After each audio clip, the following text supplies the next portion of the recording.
ನಾಗಪ್ಪ ಬಿದ್ದಿದ್ದೀಯೋ ಕೊಬ್ಬರಿ ಬಟ್ಲ ಓಸು ಗಡ್ಡೆ ಕೆಡವೆ ಗಂಡೆ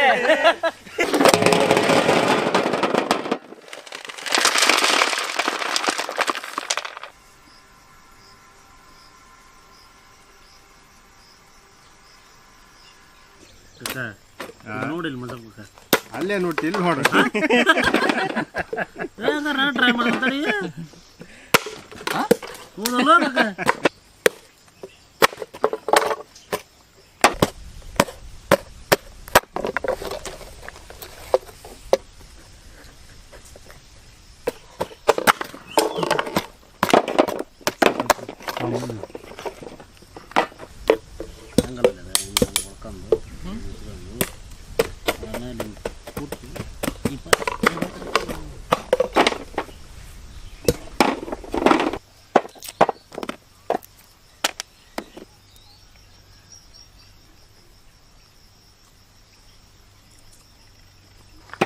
ದೇವಣ್ಣ ತುರ ಮಣಿತ ತುರ್ಯಾನ ನೀವು ತಗರಿ ಬಡ ಬಡ ತಗರಿ ತುರ್ಯಾನ್ ಬಡ ಬಡ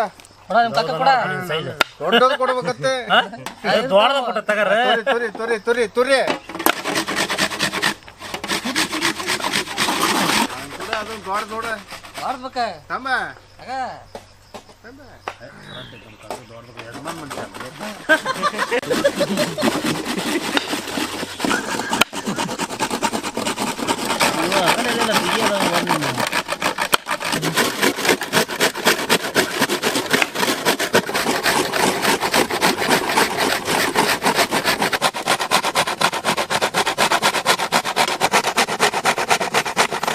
ಮಂಜಪ್ಪ ಕಾಕ ಹಂಗೈತೆ ಇಲ್ಲಿ ಹಂಗೈತಿ ಭಾರಿ ಆಗೈತಲ್ಪ ಕಾಕ ಅಲ್ಲೇ ನೋಡ್ತಿ ಇಲ್ಲಿ ನೋಡ ನಾವು ಕೊಬ್ಬರಿ ಪಟ್ಲ ತಗೊಂಡ್ ತುರಿ ಅಲ್ಲ ಕಬರಿ ಕೊಬ್ಬರಿ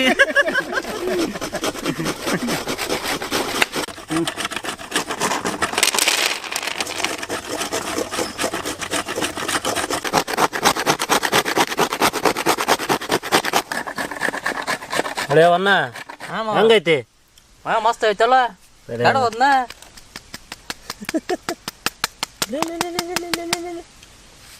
ಊಟ ಹಂಗನೆ ತಗೊಂತ ಹೋದ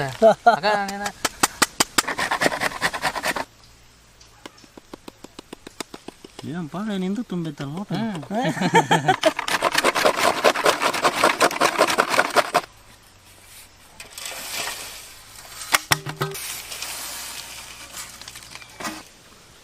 ಆಹಾ ಮಲ್ಗೆ ಹೂ ಆದಂಗೈತಿ ಮಲ್ಗೆ ಹೂ ರೀ ಮಜಪ್ಪಕ್ಕ ತುರ್ತಾ ಇರು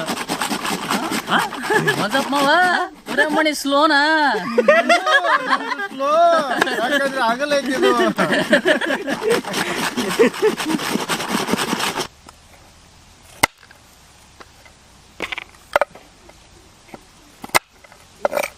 ಮಂಜಪ್ಪಕ್ಕ ಬಾಟ್ಲಾ ತುರೆ ಹೋಸ ಆದ್ವ ಮುಂದಿನ ಕಾರ್ಯಕ್ರಮ ಎಂಕೇನ ನಡಿ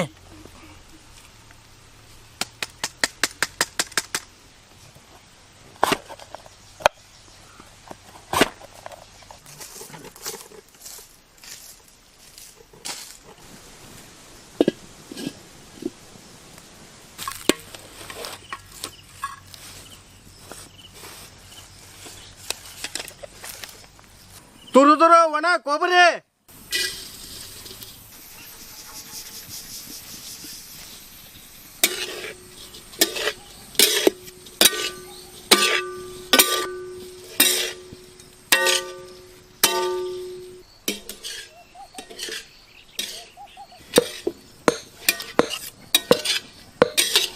ಸಕ್ರೆ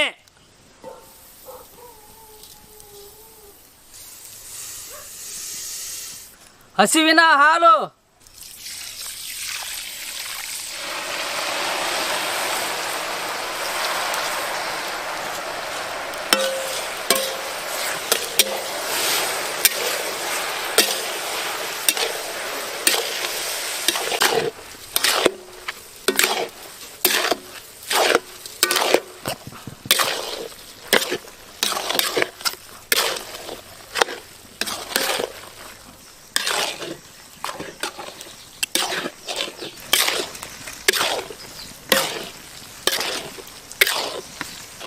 ಉತ್ತತ್ತಿ ಬಾದಾಮಿ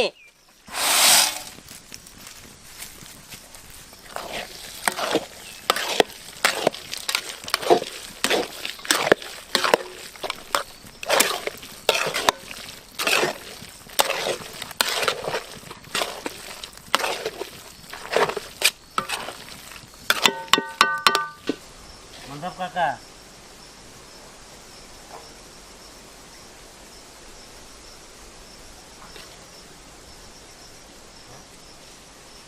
ಸೂಪರ್ ಲೇ ತಮ್ಮ ಸೂಪರ್ ಆಗೈತಿ ಭಾರಿ ಟೇಸ್ಟ್ ಆಗೈತಿ ಇನ್ನು ಅದಕ್ಕೆ ಬಂದಲ್ಲ ಅದಕ್ಕೆ ಬರೋ ಮಟ್ಟ ಕೈಯಾಡ ಅದಕ್ಕೆ ಬರ್ಬೇಕ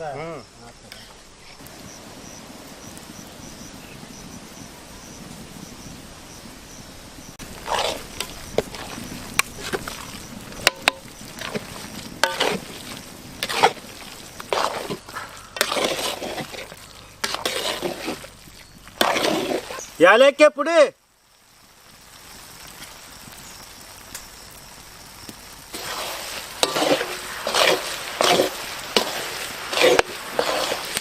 ನಾಗ ಇದು ಅದಕ್ಕೆ ಬಂದತಿ ಪರದಕ್ಕೆ ತುಪ್ಪ ಹಚ್ತಾನೆ ತಗೊಂಬ ಇಳ್ಕಂದ ಹಸಿವಿನ ತುಪ್ಪ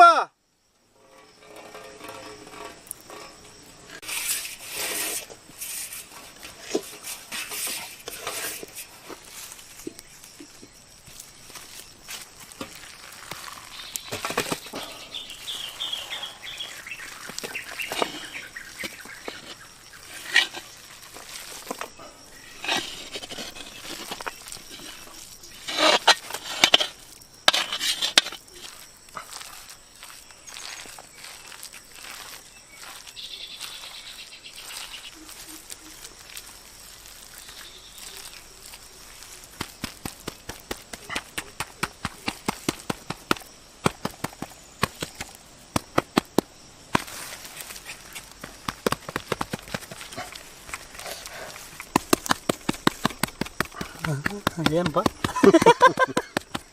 ಸುಟ್ಟ ಇಲ್ಲ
ನೋಡ್ಬೇಕು ಹಂಗ ಹಂಗ ಕಡೆ ಅವನು ನೋಡತ್ತಿಗೆ ಹಂಗ ಬಾಯ ಹಂಗ ದುಳು ನೀರು ಬರಕತ್ತಿ ಇಲ್ಲೇ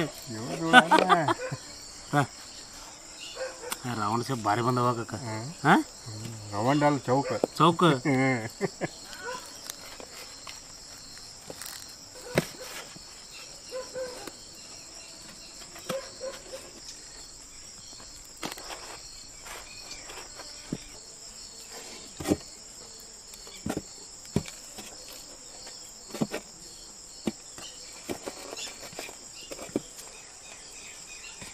ఈరోజు మనం కొబ్బరితో బర్ఫీ ఎలా తయారు చేసుకోవాలో చూద్దాము. ఈ టిప్స్ ఫాలో అవుతూ చేశారంటే బర్ఫీ చాలా పర్ఫెక్ట్గా వస్తుందండి. దీనికోసం ముందుగా ప్యాన్లో 1 టేబుల్ స్పూన్ నెయ్యి వేసుకుని నెయ్యి కాగిన తర్వాత 2 కప్పుల పచ్చి కొబ్బరి తురుము వేసుకోవాలి.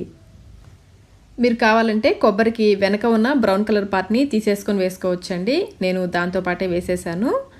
లో టు మీడియం ఫ్లేమ్లో ఇలా కలుపుకుంటూ కొబ్బరి మాడిపోకుండా కొంచెం పొడి పొడిలాడేంత వరకు వేయించుకోవాలి. చూడండి కొబ్బరి పచ్చిదనం తగ్గి పొడి పొడిగా ఉంది కదా. ఈ విధంగా వేయించుకొని పక్కన పెట్టేసుకోండి. అలాగే ఏదైనా ప్లేట్ని కానీ కేక్ టిన్ని కానీ కొంచెం నెయ్యి వేసుకుని గ్రీస్ చేసి పక్కన పెట్టేసుకోండి. ఇప్పుడు ఒక గిన్నెలో 1 కప్పు తురిమిన బెల్లం వేసుకోవాలి. 2 కప్పుల పచ్చి కొబ్బరి తురుముకి 1 కప్పు బెల్లం అయితే కరెక్ట్గా సరిపోతుందండి. ఇందులో 2-3 టేబుల్ స్పూన్ల నీళ్లు పోసి బెల్లాన్ని కరిగించుకోవాలి. నీళ్ళు ఎక్కువ పోయొద్దండి, చాలా కొంచెం పోసుకొని ఈ బెల్లాన్ని కరిగించుకోవాలి. నీళ్ళు ఎక్కువ పోసేసారంటే బర్ఫీ చేయడానికి కొంచెం ఎక్కువ టైం పడుతుంది. కొంచెం నీళ్ళు పోసి ఈ బెల్లాన్ని కరిగించుకోవాలి. చూడండి, బెల్లం కరిగిపోయింది కదా. ఇలా కరిగించుకున్న బెల్లాన్ని మనం వేయించుకున్న కొబ్బరిలో ఇలా ఫిల్టర్ చేసుకొని వేసుకోవాలి. ఏమైనా నలకలు ఉంటే పోతాయి. పాకం కొంచెం చిక్కగా ఉంటుంది కాబట్టి స్పూన్తో ఇలా కలుపుకుంటూ ఉంటే ఇది ఈజీగానే ఫిల్టర్ అయిపోతుందండి. ఇప్పుడు ఫ్లేమ్ని మీడియంలో పెట్టి ఈ బెల్లం పాకంలో ఈ కొబ్బరి బాగా కలిసేలాగా కలుపుకోవాలి.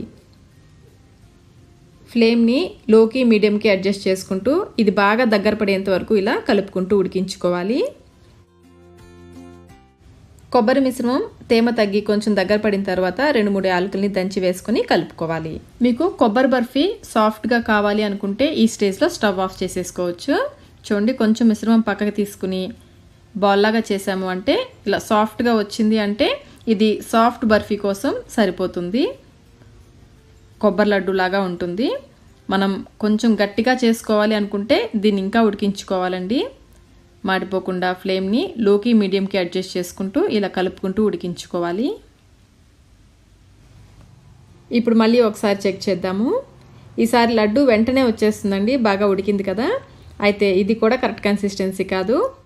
ఈ లడ్డు ఇంకా సాఫ్ట్గానే ఉంది. ఈ స్టేజ్లో ఆఫ్ చేసేసామంటే బర్ఫీ మనకి పళ్ళకి అంటుకుని గమ్మీగా ఉంటుందండి. ఇంకా కొంచెం సేపు ఉడికించుకోవాలి. కొబ్బరి బర్ఫీ చేసుకోవడానికి కొంచెం టైం ఎక్కువే పడుతుందండి. ఇలా కలుపుకుంటూ బాగా దగ్గర పడేంత వరకు ఉడికించుకోవాలి. చూడండి, బాగా దగ్గర పడింది కదా. ఇప్పుడు ఒకసారి మళ్ళీ చెక్ చేద్దాము. మీకు లడ్డు చేస్తున్నప్పుడే కొంచెం గట్టిగా అనిపిస్తుందండి. ఇలా ప్రెస్ చేసి చూడండి, హార్డ్గా ఉండాలి కొంచెం. ఇలా ఉడికింది అంటే బర్ఫీ చక్కగా పీసెస్గా వస్తుంది. ఇది కరెక్ట్ కన్సిస్టెన్సీ. ఇప్పుడు స్టవ్ ఆఫ్ చేసేసుకొని మనం ఆల్రెడీ గ్రీస్ చేసి పెట్టుకున్న ట్రేలోకి ఈ మిశ్రమాన్ని వేసేసుకోవాలి. మధ్యలో గ్యాప్స్ ఏమీ లేకుండా ఈవెన్గా స్ప్రెడ్ చేసుకోవాలి. అడుగున ఫ్లాట్గా ఉన్న గిన్నెకి నెయ్యి రాసుకుని ఇలా ప్రెస్ చేస్తూ స్ప్రెడ్ చేసుకోవాలి. ఇప్పుడు దీన్ని కొంచెం చల్లారనివ్వాలి. కొంచెం వేడి తగ్గిన తర్వాత నైఫ్తో మనకి నచ్చిన షేప్లో పీసెస్ లాగా మార్క్ చేసుకోవాలి. మరి పూర్తిగా చల్లారిపోతే పీసెస్ కట్ చేయడం కష్టమండి. కొంచెం వేడిగా ఉన్నప్పుడే ఇలా మార్క్స్ చేసుకోవాలి. ఇప్పుడు దీన్ని పూర్తిగా చల్లారనివ్వాలి. పూర్తిగా చల్లారిన తర్వాత మళ్ళీ నైఫ్తో ఒకసారి లోపల వరకు కట్ చేసుకుని పీసెస్ని సపరేట్ చేసుకోవడమే. అంతేనండి, కొబ్బరి బర్ఫీ రెడీ అయిపోయింది. ఈ టిప్స్ ఫాలో అవుతూ చేశారంటే మీకు కూడా బర్ఫీ చాలా పర్ఫెక్ట్గా